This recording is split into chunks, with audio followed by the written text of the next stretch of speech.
So Paul showed us how we can take the little divots of the universe and magnify them through gravity to make structures that are really dense and look like the stars and galaxies of today. So as the universe fades away from the time of the cosmic microwave background into the dark ages, we can have computers and see how gravity works. So Paul, how long does it take approximately before the first stars and galaxies can be formed out of the cosmic microwave background? Well, it's a bit tricky to calculate because we have to know a lot about what the fluctuations were to begin with, and we don't know where they came from. But there's some reasonable assumptions of that based on what we can see of the microwave background. We're talking 100 million years, plus or minus quite a bit. So we don't really know it that well, and whenever the theory is not very good, I always think we should just go out and look. But the problem is we need to figure out how to go look for these really, really early stars, and we need to have a signature to find them. Yes, I mean, it's a great quest for modern astronomy to see the first stars.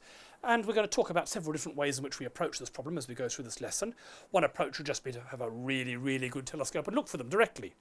We can't do that at the moment, but we might be able to in the future, so we'll come back to that. A second approach is to look at the relics of these things left over today. So maybe even though we can't see them, the burnt out remains of these first stars might still be around. But we're going to start off by a third and very sneaky way to do this, which is to look not for the first stars themselves, but for their effect on the gas around them.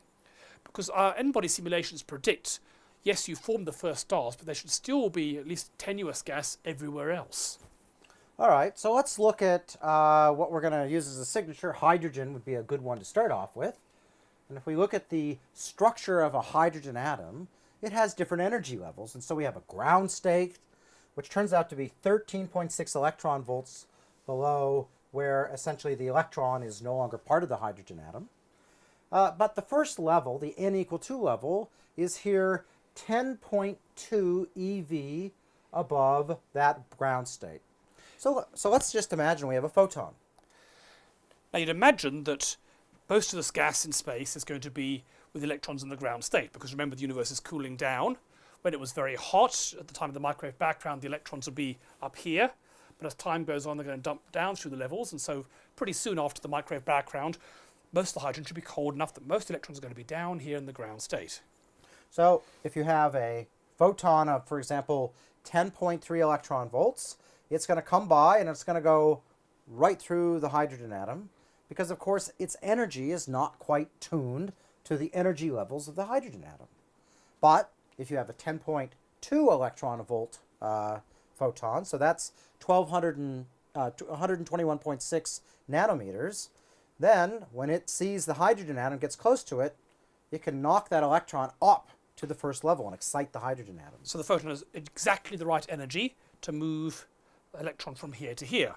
One of the many weirdnesses of quantum mechanics is you might think one with a bit more energy would just move the electron from here to a little bit above that. But nope, in quantum mechanics, electrons have to have this energy, this energy. It can't have one in between. So that has exactly the same effect, that the photon has to have exactly the right energy. If it's too high or too low, no effect. So let's think what happens if you have a universe full of hydrogen. And we know the universe has got lots of hydrogen in it.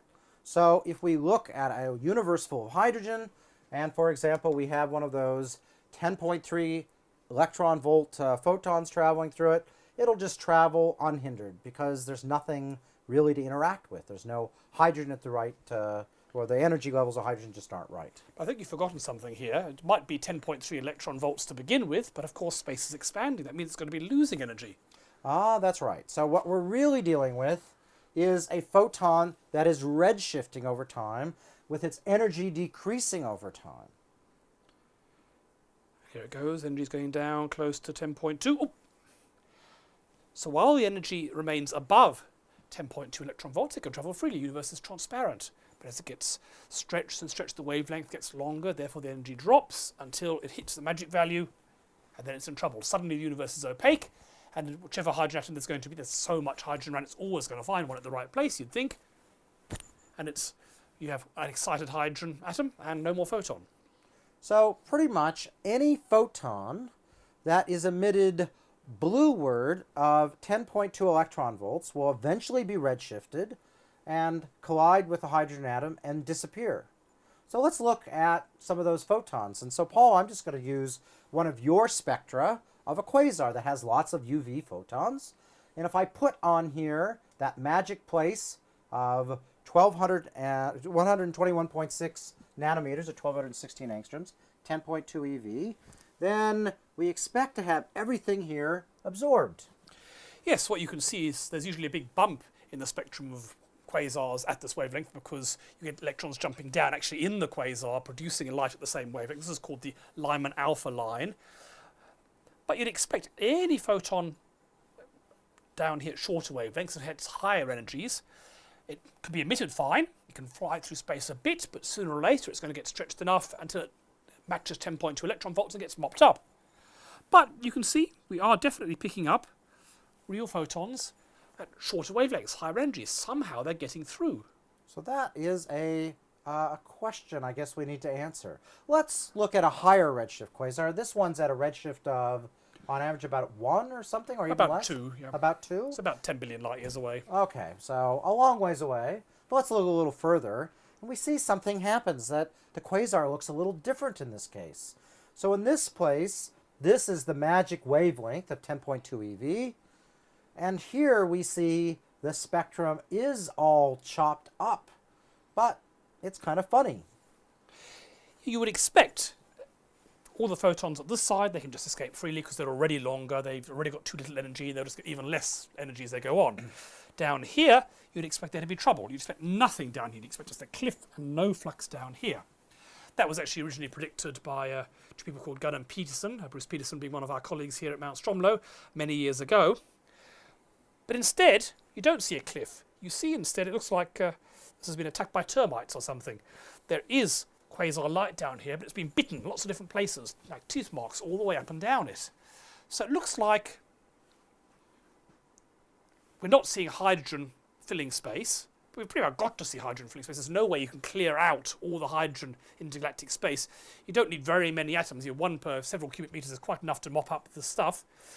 But it seems like we are seeing absorption for only particular wavelengths. And somehow this gas has formed clumps, and either there's no gas in between, which is implausible, or for some reason the gas in between the clumps is not causing absorption. So there's one way we can get rid of that, is if the hydrogen isn't neutral, if the hydrogen is ionized, the electron is separated from the proton, then one could imagine we could at least not have all of the light absorbed. So that would mean all these hydrogen atoms weren't hydrogen atoms, they'd actually be protons. And so our photon would just travel freely through the universe if only the universe was ionized. And that Lyman alpha forest, that termite-infested quasar, well, then we could understand that if the universe has some hydrogen in it, but let's say they're in little clumps, wherever the path between the quasar and us is free for a given wavelength, then we will see that light get all the way through. But for some places, the photons hit at a given wavelength, a hunk of hydrogen, and voila, they're gone. So what we need is to take 95% or so of the gas and ionize it, strip the electrons off. And we'll leave about 5% in the form of neutral clumps, which can then cause absorption in all these termite holes over here. But that's kind of weird, because we've just said we started off with the universe that's ionized and very hot, and it cools down and becomes neutral. And we talked about that at length, because that's when the microwave background becomes free. And after that time, it just get cooler and cooler still. But somehow we've got to get it in reverse. So temperature starts off very high, gets colder, colder, colder, colder, and then for 95% of the gas has to come back up again. Right, and it seems to be changing over time, because if we look at a really nearby quasar, so this is 3C273, the first quasar discovered, or at least identified, it only has a few little clumps of hydrogen. So the universe is changing, and that, I guess, isn't surprising because the universe is expanding, becoming less dense, but it seems as though something has happened. So the big question is, how would we change the universe and make it go from being neutral right after the cosmic microwave background to being ionized again? And so one could imagine heating it up, and as Paul said, that doesn't make sense, because how are you going to heat the universe up? It's cooling down. And I think the best way to think about it maybe is to look back at that hydrogen atom again and realize that if we have a really energetic photon, one that has more than 3.6 electrons of energy, if such a photon were to come into the hydrogen atom, it really will take that electron and throw it out of the system if it's absorbed. Yes, so this is a more economical way. We're not heating the entire universe up. We just need a very small fraction of the power that we need to heat the whole universe up, which we certainly haven't got. But that power has to be in the form of ultraviolet photons. And these are pretty hard ultraviolet. This is much worse than the ultraviolet that gives you sunburn. This is 3 or 4 times more than the energy of that. Right, so these are photons that are less than 91.2 nanometers. So those are, as you say, light that can never even reach the ground. But where would you go through and find such photons? Well, stars are the obvious things. So let's look at the spectrum of the sun. And if I put here where those ionizing photons are, we see a problem. The sun produces lots of visible light. We know that. That's why our eyes see visible light. It produces some of what we call ultraviolet that gives us sunburn down here, but absolutely no ultraviolet right down at the energies we want, the hard ultraviolet down here. So the sun basically can't ionize anything. So let's take a UV picture of a nearby galaxy which we can see well, and that's the Large Magellanic Cloud, and see where the ultraviolet's really coming from. And if we overlay a picture taken by the SWIFT satellite of the ultraviolet, we see there is a lot of ultraviolet coming out, and it turns out to be lined up on all the big massive stars that are really hot and really bright. And so if we were to plot how bright stars are as a function of how massive they are, you get a diagram that looks like this. We see that as stars become heavier, they become much brighter, so this is how bright they are in solar luminosities, and they also become hotter. And hotter things put out more ultraviolet, and so there is a place, starting at about 10 times the mass of the sun, where stars produce lots of photons that have enough energy. So we need a universe that would appear full of really big, hot stars.